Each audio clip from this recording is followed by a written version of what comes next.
Hey, Genki Call here, and we have a lot to go over this week. As usual on Mondays, it is the week of January 10th, 2022. We have a brand new campaign that has begun. I have what you can get from your event keys this week. I will tell you about upcoming events for the week, all that neat stuff. So let's start with campaign. I've already done a couple of tasks here because they were super easy to do, but to start off with, the Godmother's Orb. Sir Brian the Lucky was a problem. What did he do this time? Good question. He discovered a magic lamp and rubbed it. Okay, we all might do that, but when the creepy old goblin woman appeared and offered him a wish, he wished to fly. So she turned him into a chicken. Currently, we're calling him Brian the Clucky while we figure out how to turn him back. Don't turn him back. He'll be less annoying this way. Sorry. All right, so tasks. Let's see, I completed a couple of here, and let's go over those tasks. I have to thank Hawks and Gary very much for this list. It is incredibly helpful and saves me a ton of time every Monday. So, for gold, we've got use the Goblin banner for 22 wins, and then use a Zaejin team for 22 wins. This is super easy. Just use whatever you used for the event last week. For silver, craft 3 summoning stones. Use the thief class for 15 wins. Again, you can combine that with the Zaejin team. Kill High King Irongut 3 times and explode 450 gems. For bronze, we have open 50 gold chests, open 2 event chests, complete 1 adventure board. Not much going on the adventure board today, so should be pretty easy. Use a vault key to kill 1 treasure gnome. Complete 1 treasure hunt with 60 plus turns. Ugh. Explore Zaejin once at difficulty 1. Get 13 green kills. Use a dagger weapon for 4 wins. By the way, Norbert's turnip is considered a dagger. Win 4 ranked PvP battles and get 9 goblin kills, which again is Zaejin. So nothing too bad there except for the treasure hunt. Of course, that's a matter of opinion. But besides all of that, let's first, before we go to Zaejin, which is, I always lose track of Zaejin for some reason. There it is. Before we go in there, let's head into the shop. The first thing you're going to want to do is go to the resources and get your spoils of war.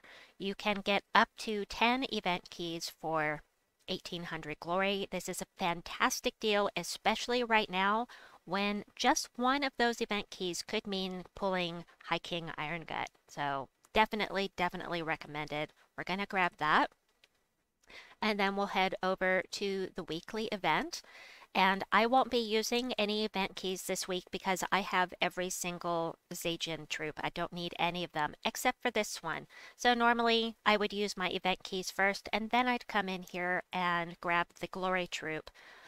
Because you can get these from the, I'm sorry, I said glory, I meant event keys. You can get these from your event keys. So anyway, I only want to get him up to mythic level, which is right here. You can see it says mythic, and you get all of these resources in addition to having another troop that you can level up to 20 guaranteed for the thing with the thing, the kingdom.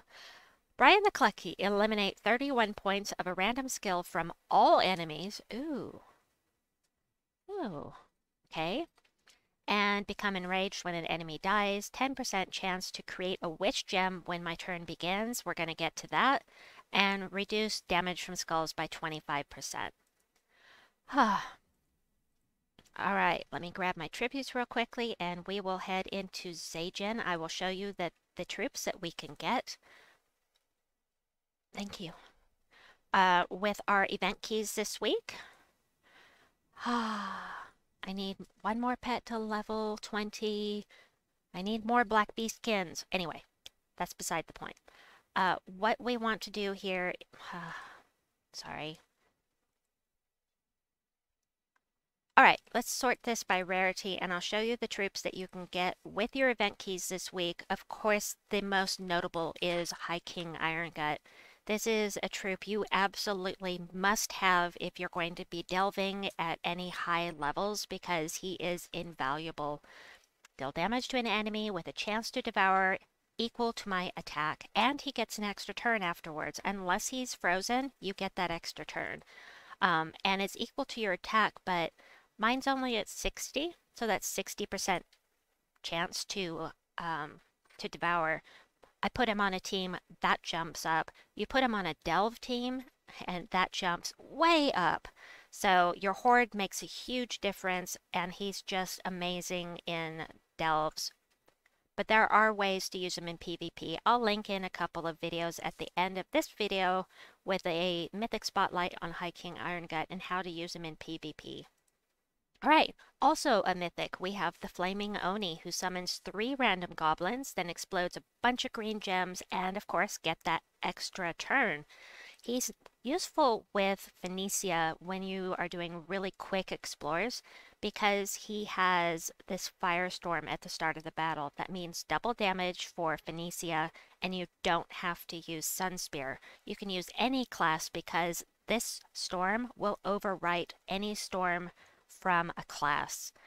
And then he converts 2 red gems to burning gems when his turn begins. You match those, or you blow them up, and the entire opposite team starts burning. They're on fire.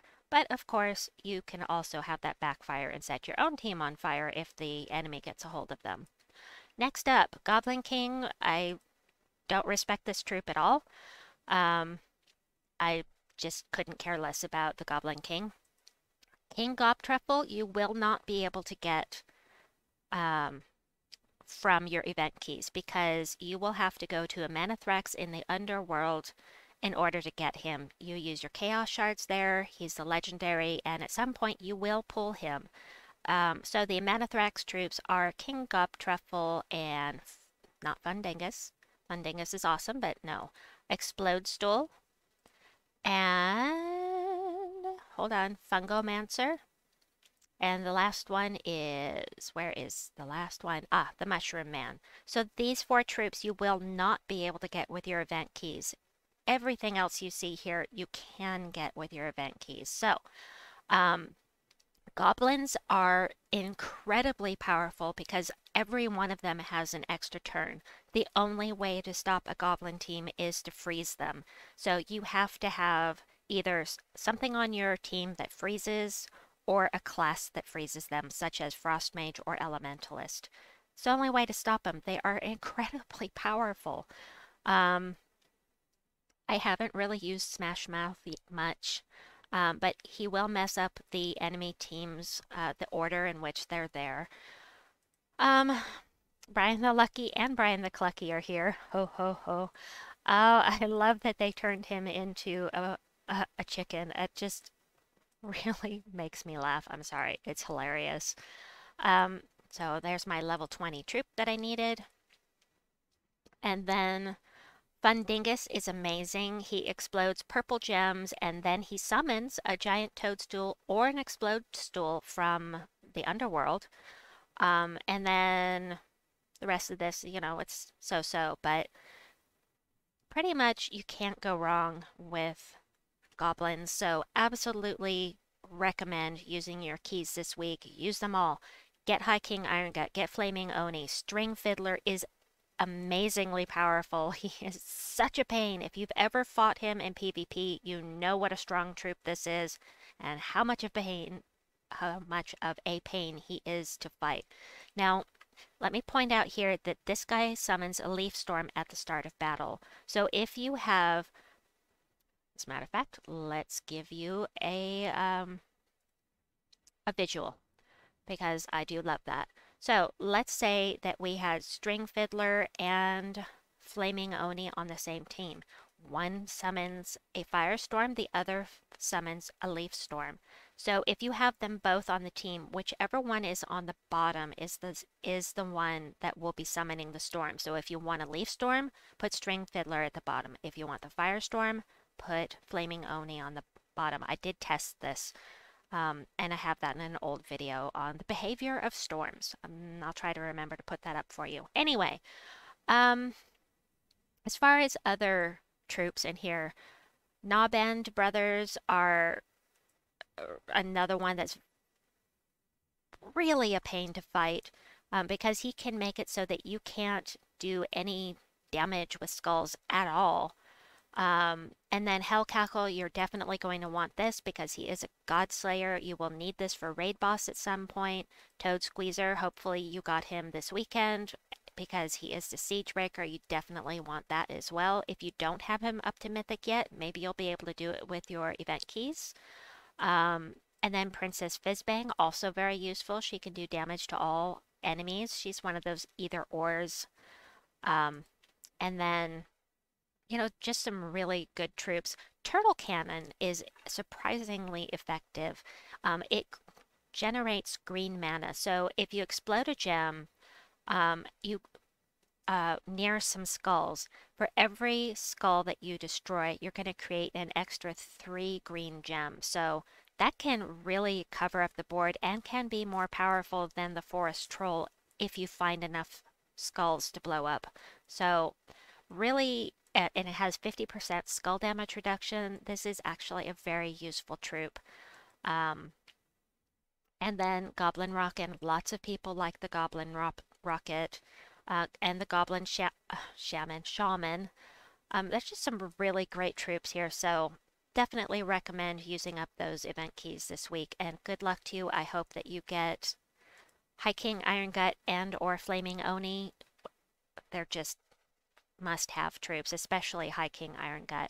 So as far as events for the week, let's head into games here.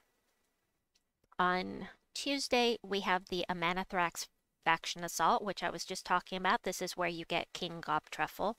The pet rescue is Black Beastkin, which is fantastic news for me because that's exactly what I need to level up my kingdom. Our class trial will be for Thief. It is an excellent class that, of course, makes your hero a goblin.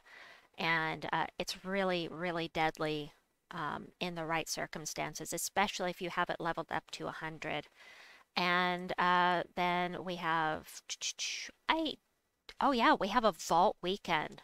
I forgot we have a Vault Weekend coming up, and then Guild Wars next week. So anyway, that's it for this video. I will be back with the Soul Forge and with the world event for you in just a bit. Please like and subscribe, and we'll see you soon. Bye-bye!